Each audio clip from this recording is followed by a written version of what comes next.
Living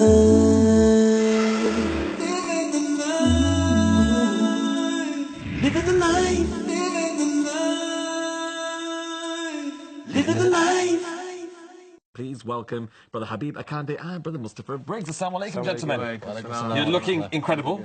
We mentioned that off air, but I had to mention it on air as well. I'm inspired by this dress. Absolutely is, yes. Amazing, subhanAllah. So, Brother Habeeb, not only do you look wonderful, and no wonder you're so suave, but ultimately you have some fantastic stories to tell us. You have been promoting and been a part of an incredible movement/event, which is being black and Muslim.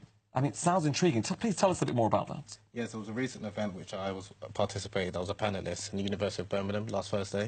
It was like looking at the issue, addressing the issue, the issue of being black and Muslim in the UK, like the complexities of being black. Like, what does that mean? Are you a Muslim first, or are you a black person first?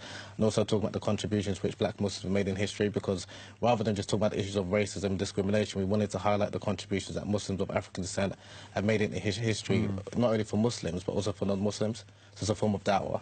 SubhanAllah. And that was on the 25th of January in Birmingham University, is that right? University of Birmingham, that's correct. MashaAllah, MashaAllah. Was there a good turnout? What was the feedback like? Yeah, it was a brilliant turnout. I mean, there was about 80 people. I was joined by Munira Williams, who's also a poet and activist, as well as Rakim Niass, who's also an educator and life coach. And we had a lot of people, non-Muslims as well. That was a fascinating thing, because normally when I go to similar events, it's normally a Muslim crowd, and obviously you're hearing things that they've already heard about, like there's no racism in Islam, the contributions of Muslim in terms of world history, but the organisers were non-Muslims, and majority of people, I think, were non-Muslims as well, and they were interested to learn about Islam, which I think was good. Before you tell us about the event itself, I'm intrigued to know what inspired you to create the event. Now, of course, we all want to know about what kind of a progress our communities have made within society today. But it's also very important to understand our history so that we can understand how we can move forward, right? So, what inspired you to put on this event?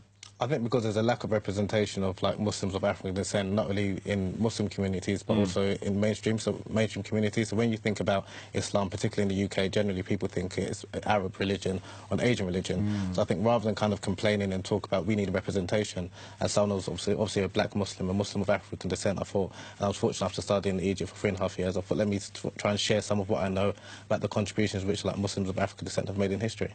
That's great, mashallah. Not just Islamic history, but in modern day society as well, isn't it? Yeah, most definitely, because I think that's something that we as Muslims, we need to kind of think about being positive members of our society, because that's how we can win the hearts and minds of non-Muslims, rather than just thinking about great people who are great for the religion. We want people that want to celebrate people who are great for humanity. So people like Malcolm X, Muhammad Ali, they're loved by non-Muslims as much as Muslims, and I think that's why we need to kind of create these type of characters, or tell people stories who contribute to world history.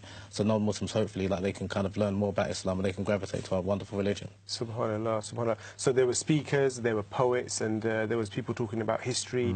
And Brother Mustafa, I'd like to bring you in at this point as well. You were involved in the event as well? So I wasn't involved in this particular event, but I've been involved in a previous event at the University of York, which was around the same topic with Brother Habeeb. That's where we met. I had already read his books previously and referenced them in my own research. And before that, I've done my own events at University of Oxford, King's College, and I'm about to do one again in next week for University of Manchester, around the same kind of topics, either blackness and Islam or the history of Islam in Africa. Like my own specific research deals with the history of Islam in West Africa. Now, I know Brother Habeeb has a book, but you are your own an Aristotle of your own, aren't you? SubhanAllah, you've got some incredible academic qualifications, so to speak. I mean, tell us a bit about them and what inspired you to get into this position that you're in now.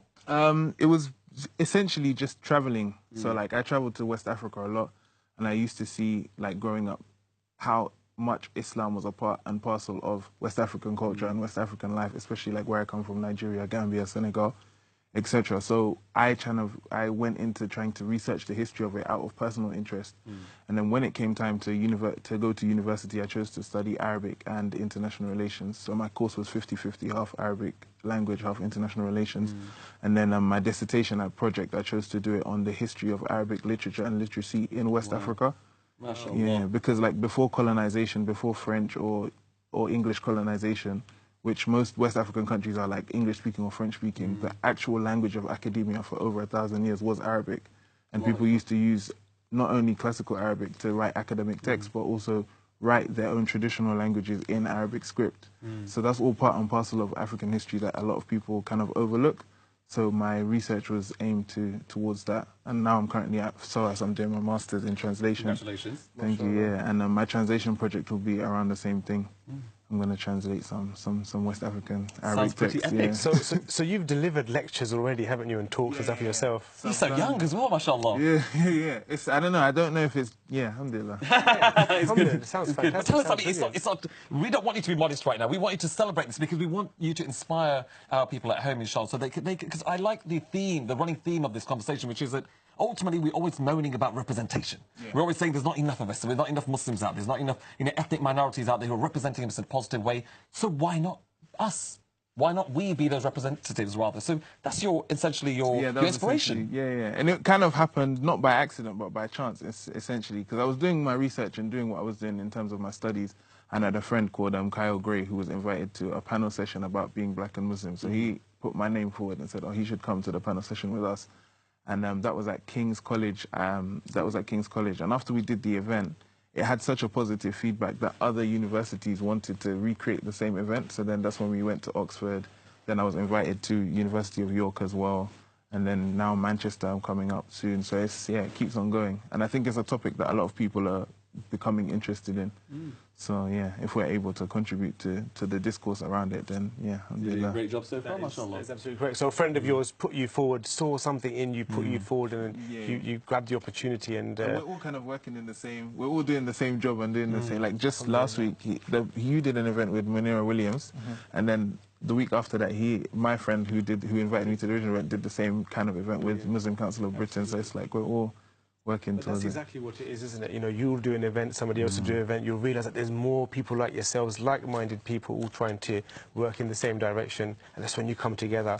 And also, sorry to cut in, I think social media helps as well, because I think that's where so many of us have kind of connected. So even when we might have not met each other like personally, we've known about each other for years, kind of thing. So that's why social media, I think, is a very good tool for any young person, even older person, to kind of use to kind of promote themselves and also propagate their work, because you never know who's watching, and then obviously they can reach out to you, and then you can do further work in the future. I love the collaboration. I think the collaboration is inspiring, and like you said, social media makes it so much easier. And what it does allow us to do is access something further than just what we're used to. So not just in the UK, but in third world countries, in Europe, in South America, which kind of leads me on very nicely to your Muslims in Brazil documentary. I mean, tell us a little bit about this. We have a little trailer which we'll play momentarily, but just tell us a little snippet of what it's about. Yeah, so it's a 4-part documentary. The first part is looking at the history or the Muslims in Brazil. I mean, not many people know that there were Muslims in Brazil since the 19th century. I certainly didn't, yeah. Primarily from West Africa. And also now there's a number of, there's a growing Muslim population, particularly in Sao Paulo and Salvador, which is northeastern Brazil. Because generally when people think about Brazil, it's just a carnival and things like that. But there's also a growing Muslim population, so I kind of wanted to interview Brazilian Muslims to find out what it's like to be Muslim in Brazil, and also is Brazil safe, because Brazilians are very tolerant people, which not many people are aware of, kind of thing. And especially if you're a Muslim woman wearing a hijab, many of the Muslim women that I spoke to, they said it's very safe. You know, you can come and you're more than welcome to come and join it, really enjoying the culture. That's incredible. It is indeed, it is indeed. I tell you what, I'd love to take a look at this footage now, definitely. Meu nome é Fernando Celino, eu sou muçulmano há 12 anos, convertido ao Islã, e trabalho aqui na Mesquita do Rio de Janeiro como assessor de comunicação. When they see that Islam is everywhere, it's like any other religion that you can find in any country, they are more open to get to know, and that is not so different. We are just people sharing the same culture, it's just a different religion. So it's time to the Brazilian Muslims to introduce themselves, to be courageous, to show themselves as a people of peace. Who was my creator? Who was the person, who was the superior thing? Because I always knew there was a superior thing, but I didn't know he had a message, I didn't know he had a prophet, I didn't know he had a way of life that we could live, and that way of life would make us happy. So when I learned, I was like, oh, this is for me. That's what I'm trying to learn the most I can. So I'm really putting myself into it, so I get the correct information, really understand what it is, so I can not only get my connection with Allah subhanahu wa ta'ala, but also learn how to spread out the word, so I can do to other people what happened to me. As I can say, I was the instrument Allah used to bring back Islam to Salvador, Bahia. Some brothers from Saudi Arabia, they had contact with me. They had the intention of picking up this our lost glory. So I was convinced to come back, and that was how we started the Islamic community back gradually. This was in 1990. No problem. They respect me. Next question. They ask questions. They like to know about our religion. We have freedom of speech, freedom of preaching. So through this freedom, we have many of them come to Islam. And I would like to so much to thank the London community, the London Islamic community, because I learned so much with the internet. Lá não aceita nada se não seja bom. Então Deus é bom e não aceita nada que não seja bom. E Deus manda que os fiéis. Wow, so Brazil's City of Joy coming soon, hey? That was a brilliant little snippet there of what the program is going to be about. And mashallah, seeing all the brothers and sisters in Brazil and being quite emotional, they're quite candid on the camera. What inspired you to go into this sort of area?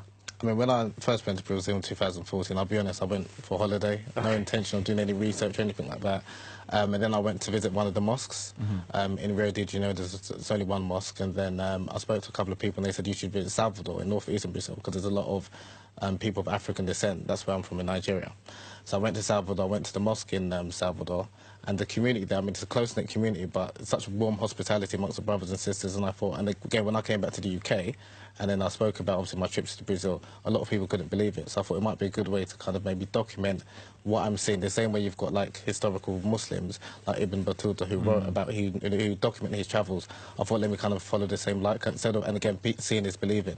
So I thought if I interview people, then people can see, yes, there are Muslims in Brazil, and also it's a relatively safe country, obviously, depending on where you go, kind of thing. So I thought it was just an organic process. It wasn't like something that I thought about initially in 2014, and I just put a little clips out on YouTube and Facebook, and it started to resonate with a number of people, and I thought this might be an interesting, like, documentary piece. That sounds incredible. I mean, I was watching it myself and just thinking to myself, subhanAllah, I mean, all I knew from Brazil, and forgive my ignorance, I thought Ronaldo, you know, that's, I think Pele, I think football, I think, you know, city of, you know, like you said, carnivals and stuff. But subhanAllah, to see, as Imran rightly mentioned, to see these individuals speaking so candidly about their religion and how it was just a religion as opposed to a complete change of lifestyle, a complete change of culture. How did you find people opening up to you? Was it difficult to find these individuals? Was it easy to get their case studies? No, very easy. That's the thing, and that's the wonderful thing about Brazilians, is that they're very warm and just welcoming. They want to tell their stories. They want to tell their stories so other Brazilians can hear, because not many Brazilians know about Islam. I mean, even if the population of Muslims in Brazil is approximately like 1.5 million, which is less than 1% of the overall country. So there's a lot of Brazilians who don't know about Islam, and there's a lot of misconceptions, like from what they see in the media and things like that. So that's why they wanted to tell their story, so other Brazilians as well can know about Islam, and hopefully, inshallah, they can become Muslim. Sounds good. But also, like-minded, you know, there must be Muslims out there who perhaps aren't as confident speaking about their faith or showing themselves off as being Muslims. Maybe it helps them come out as well. Did you find that, perhaps? Yeah, there was definitely some challenges, especially some women, whether to wear the hijab or not wear the hijab, and also in terms of like relationships, when obviously someone embraces Islam, the difficulty of finding a Muslim spouse. So that was some of the challenges, obviously, that they found. But generally, the communities that they spoke about, they were very warm and hospitable.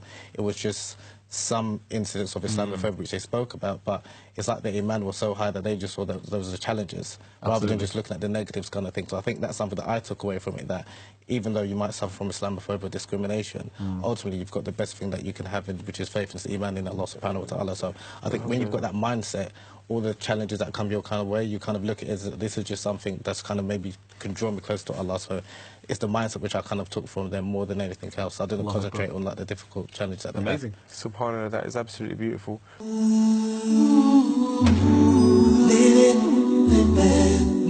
the night.